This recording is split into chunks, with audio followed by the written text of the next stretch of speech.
Welcome to Waypoint Real Talk, where we discuss real estate and your home. Let's get started with your hosts, Aaron Shishilla and Austin Hines.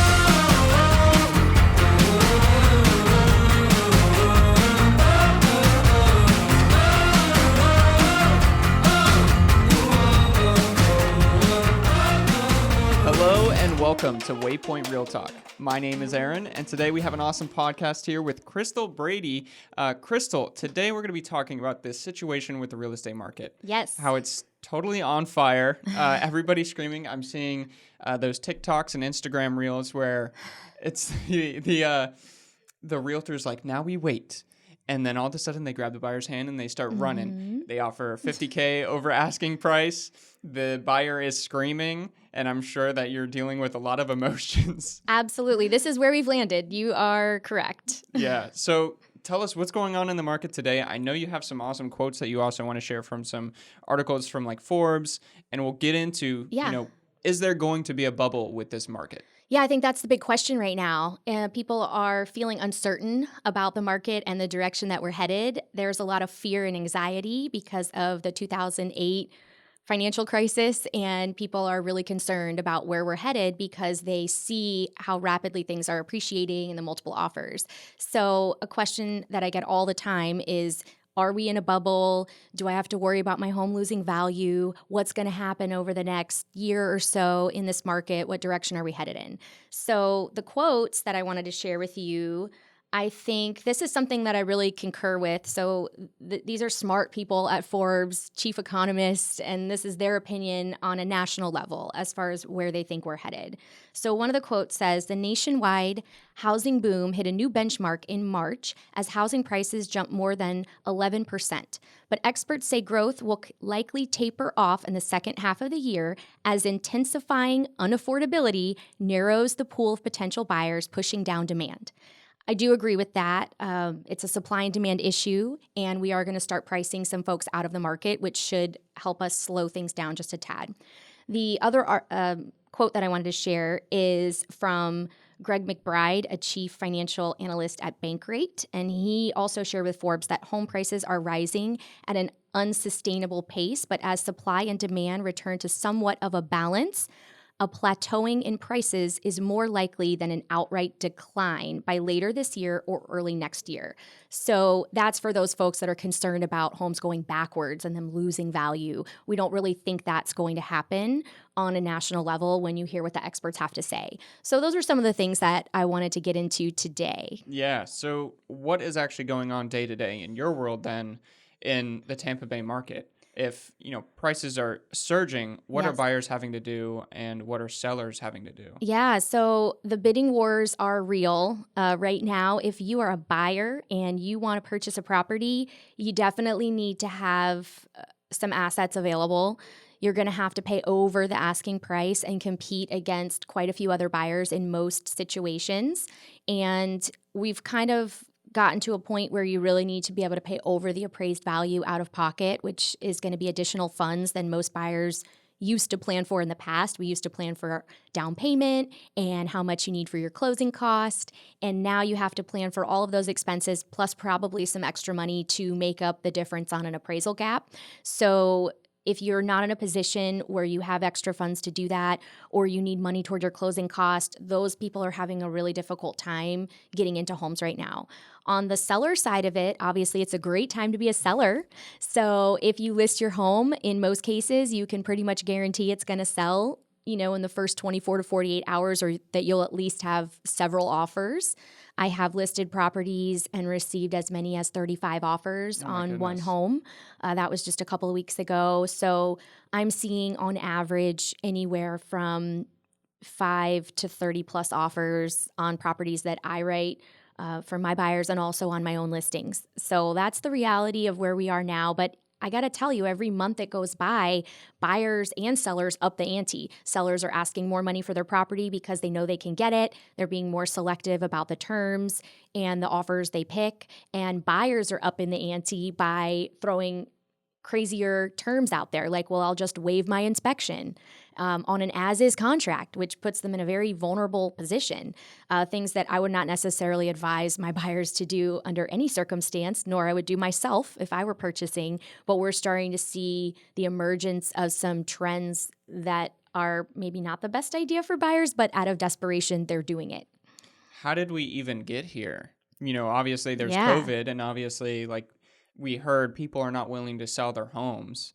I feel like in Florida, especially like Tampa Bay, is a lot more relaxed when it comes to COVID in relation to places like California, New York, Sure. Washington State. So how did we even get here with this shortage of homes? I love that you asked that question. That's the key to everything, I think, as far as how we got here is the most important thing. I have some statistics I'd like to share about our inventory, and then we can talk maybe about like what that means and what inventory means. Excuse me.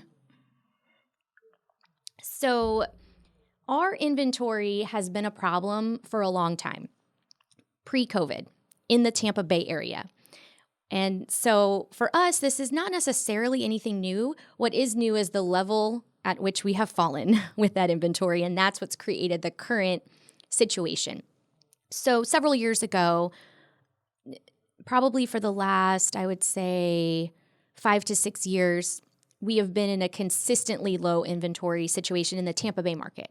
And we've had bidding wars and multiple offers this entire time.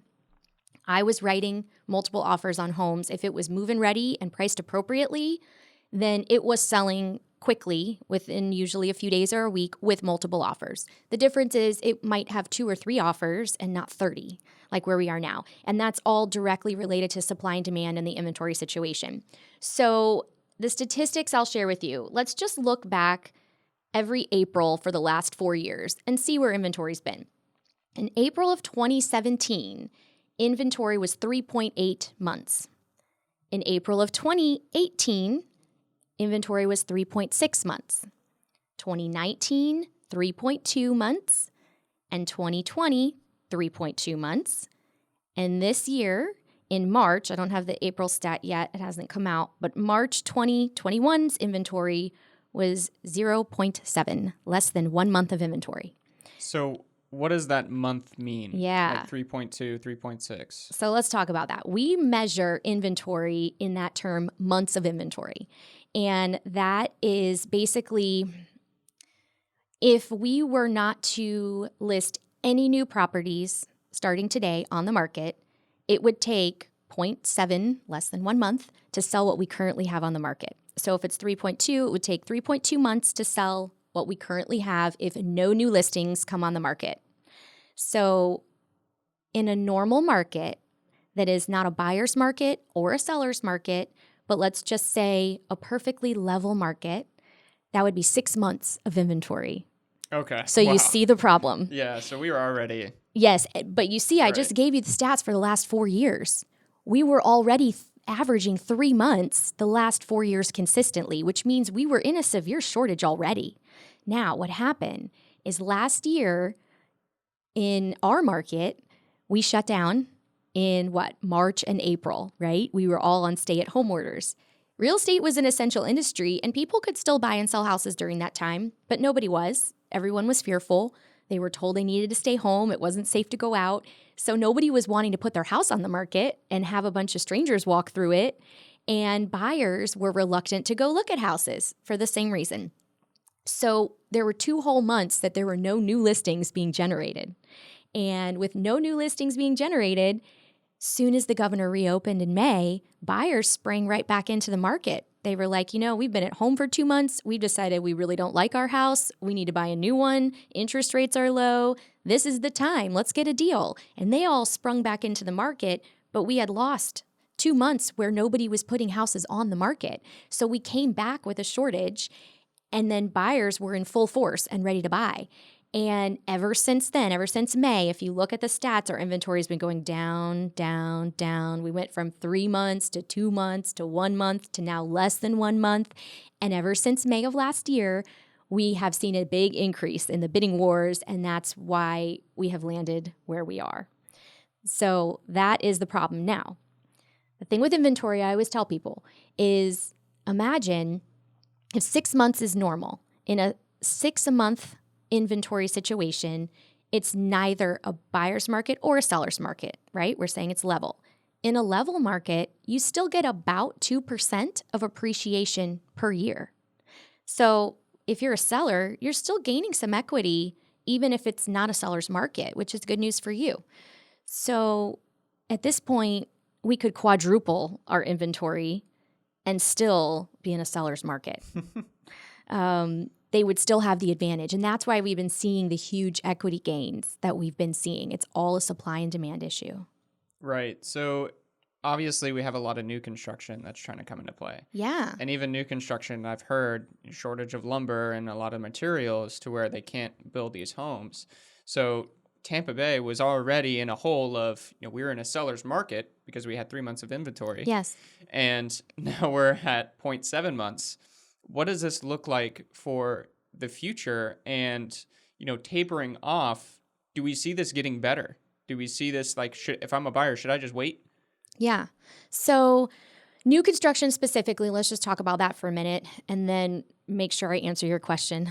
And don't forget about should you buy. Uh-huh. So new construction, you are absolutely correct. They have seen a huge increase in the cost of materials, lumber specifically, but also a lot of manufacturing delays and issues getting the product they need to put in their homes because they buy in such large quantities, and with manufacturing not being able to do proper social distancing and things like that, they can't turn product out as fast, right? So there's been all these delays and also an increase in cost. So builders have had to raise their prices substantially to help offset that. They were already raising their prices because of the supply and demand issue, and that wasn't stemming the flow. People were just flocking to new construction anyway because the resale market is so difficult that they thought, well, now I can go to this builder and at least I can buy and just pay that price and still get a little bit of closing cost assistance and not have to go compete with this resale house that's got 30 offers. So it's an attractive option for people right now. But unfortunately, that's become saturated as well. And now builders are even shifting. As recently as the last couple of weeks, I've seen this happen. They're asking people to bid on homes now. And they're giving a price, and then they're releasing and saying, place your bid, and we'll let you know, in a week who we're picking. Mm-hmm. So even they've gone to a bidding war scenarios. Not in every case, not every builder, but I'm starting to see it happening. And now that a few of the big players are doing it, I suspect we're going to see that trend continuing with many of the builders, possibly all of them in the next few months.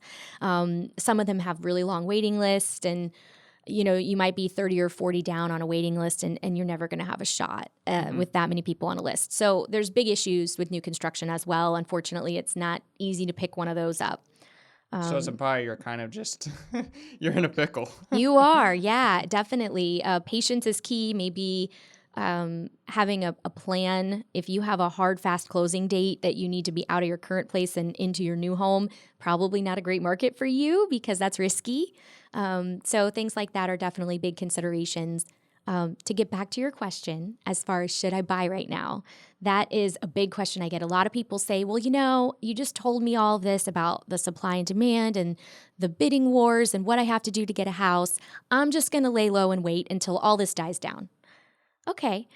My personal philosophy on that is it's probably not a great idea to lay low and wait because we are still appreciating. So as you lay low and wait 6 to 12 months, you are going to pay maybe 20, maybe 40,000 more for that same house in 6 months or a year because you waited, and you're probably still going to be competing for it.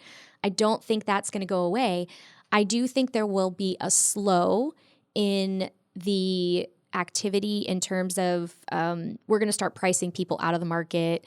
Buyers, there won't maybe be as many buyers, but since we still have a severe shortage, we're still going to have bidding wars. So it might be instead of 30 people bidding on a house, right, we go back down to like 10 or 15. Mm-hmm. And so if you're still competing against 10 or 15 people in 6 months or a year and paying more money, to me, that doesn't make sense. I'd rather get in the trenches now and compete with people. Maybe I have to write 5, 6, 7 offers, but I eventually land one, buy the house now, and allow it to appreciate and live in it now versus paying rent or whatever for another 6 to 12 months and then paying more money anyway. Right. Do you know what so you have a couple of rental properties. I do. Right. Mm-hmm. So what are those landlords doing with those rental properties? Because obviously they're probably sitting and you're probably sitting on a huge amount of appreciation for your homes. Yeah. what are you doing as far as pricing your rental properties? Are they staying the same? Are you increasing your rental price as well? Yeah. What do you think would be a better bet as far as affordability? Yeah, so that's a good question. I have been increasing my rental prices and finding renters faster than ever. So there seems to be a really high demand in our market for rent as well as for purchase. So if people are thinking, oh, well, I'll just keep renting, I do think they're going to continue to pay more to rent and see that increase for sure. So it seems like you might as well just jump on the bandwagon If you can. Owning a home. And personally, I'm still buying properties. I'm still buying investment properties. And if I needed a primary residence, I would still choose to buy one now versus waiting 6 months or a year. I just don't think that's a good idea. I purchased a rental property that I closed on in February. And in that particular part of town, it was a hot ticket. There were lots of offers. I had to write about 5 offers for myself on properties before I landed this one. And I ended up paying, I think, about $16,000 over asking. And there were 13 offers on the one that I eventually won and purchased. And I promise you that same house, because I'm looking with buyers right now in that same neighborhood, those houses now, instead of having 13 offers, have 30. And that's the situation I would have been in today had I waited a few more months. So, and the appreciation, of course, we're even in just a few months in that part of town, there has been appreciation. So I'd be paying more money. So I'm glad I did what I did, and decided to just be aggressive the beginning of this year to buy a rental now and kind of get in there and compete with everybody. I clearly feel like that was the right call for myself. So I encourage others to do the same. The only time I would maybe encourage you to not jump in is if you don't have the means to do so. If you are a buyer that needs closing cost assistance, you can't afford to make the offers you need to make to be competitive, you're just going to be writing offers and probably not having a great chance of getting them accepted. If you fall into that category, then you can still try, but you just don't have high expectations, and it might not be the right time for you, or you might not find success, is what I would say to those people. But if you have the means to make really aggressive offers, you should probably get in there and do that and compete right now and try to get something now versus later. Okay, great. So last question I have is long-term future outlook of the Tampa Bay area. Yeah. What do you see happening? Because I know, everyone says invest in a really good real estate market or an area that's always appreciating.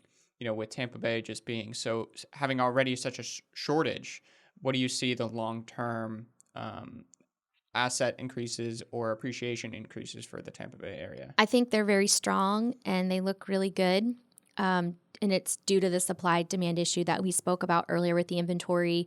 I mean, look, if we got regular appreciation in a flatline, market at 6 months of inventory, you'd still be getting probably 2% a year. Even if our inventory, like I said, quadrupled, we'd still be in a shortage. So you're still probably going to see above average equity gains over the long term because of our inventory situation. We are pricing people out of the market. The buyer pool will start to reduce. There won't be people that can compete. Like I said, the folks that need down payment assistance or money toward closing costs, they can't pay the difference on an appraisal. They're going to stop making offers on houses because they're going to realize they're not getting them. So I do think the buyer pool will get reduced, but the inventory's not increasing, and that's the problem. So we're going to continue to see those appreciation gains instead of the 10 or 20% that we're seeing in some areas. It might be 5 to 10%, maybe even 5%. That's still above average, amazing appreciation. So from an investor standpoint, or somebody just wanting to have equity in their home, obviously after they purchase it, I think we're all going to be in a really good situation, and it's going to continue to go up. People ask me well, are we going to have this bubble that bursts and then we're going to lose value in our homes? I do not see that being the case because, again, even if we had 5 or 6 times the inventory, we still wouldn't be in a situation where we'd be going backwards. We'd just be kind of sustaining with minimal appreciation, and that's good too. Right. Yeah. And I think you mentioned, before this, the lenders are not trying to give out mortgages like they were before 2008, Yes. 2007. That's the key to this whole thing. I'm glad you brought that up because we've talked a lot about the inventory, right? Well, obviously inventory was tight back in 2008, right before everything fell. And that's why prices were rising. There were lots of buyers. There were bidding wars. People see that happening now and they go, uh-oh, it's going to happen all over again. But the key component in my mind as to why it's not going to happen all over again is what you just said. The lending regulations now are tighter than ever. So we learned a big lesson from 2008 and that recession. We were doing a lot of loose lending and giving loans to a lot of subprime borrowers, people who had very poor credit and in the past typically would never be approved for a mortgage. They were developing lots of programs for people like that and adjustable rate mortgages. And they were signing up for things they didn't understand or couldn't really do. And there were lots of people defaulting on their mortgages. And that created a big part of the collapse on the real estate side. Adjustable rate mortgages went up. Their monthly payments skyrocketed. They could not afford that home. They thought they could refinance, but the market had crashed, so they couldn't. They can't sell their house because it's not worth anything anymore. And so it just created a really big issue. But now lending is really tight. The pendulum swung after 2008. We had a lot of reform in the mortgage industry, and it got very difficult to get a mortgage. Then we've sustained that the whole time, right? Then going into COVID, we've thrown new guidelines on top of lending because of COVID. Lenders are fearful. They don't want to take a risk. Self-employed people, they want to know they're still working, they're making income every month, and their businesses are thriving because they know during COVID, a lot of people have gone out of business. So it's harder than ever to get a mortgage right now. You have to have higher credit. One of the first things they did, like right around when COVID really started to happen, is for a period of time, lenders increased their minimum credit score.